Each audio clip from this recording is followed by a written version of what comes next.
అకాల వర్షాలతో పంట నష్టపోతున్న రైతులను ప్రభుత్వమే ఆదుకోవాలంటున్నారు హరీష్ రావు. సిద్దిపేట జిల్లా రాజగోపాల్పేటలో అకాల వర్షాలతో దెబ్బతిన్న పంట పొలాలను పరిశీలించారు ఆయన. రైతు బంధు, రైతు బీమా విషయంలో కాంగ్రెస్ ప్రభుత్వం నిర్లక్ష్యం వహిస్తోందన్నారు. రైతులకు రుణమాఫీ చేశామని గొప్పలు చెప్తున్న కాంగ్రెస్ సర్కార్ ఇంతవరకు రైతులకు పంట బీమా ఇవ్వలేదని ఆరోపించారు.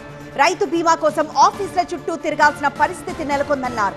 అలాగే ఎన్నికల్లో ఇచ్చిన హామీ మేరకు కౌలు రైతులను కూడా ఆదుకోవాలని హరీష్ రావు డిమాండ్ చేశారు. చనిపోయినటువంటి రైతులు ఆఫీసుల చుట్టూ తిరిగి ఇబ్బంది పడతా ఉన్నారు. ఈ ప్రీమియం ప్రభుత్వం కట్టలేదా? రైతు బీమా నిలిపివేసిందా? ఎందుకు ఈ పథకాన్ని మీరు పట్టించుకోవడం లేదు?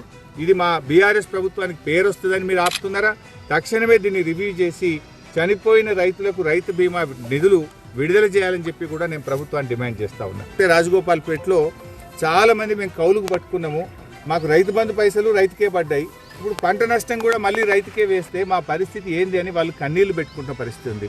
ప్రభుత్వం చొరవ చూపి ఎక్కడైతే కౌలుకు పట్టుకొని పంట నష్టం జరిగిందో అక్కడ కౌలు రైతులకు ఇన్పుట్ సబ్సిడీ డబ్బులు చెల్లించాలని చెప్పి కూడా నేను ప్రభుత్వాన్ని డిమాండ్ చేస్తా ఉన్నా.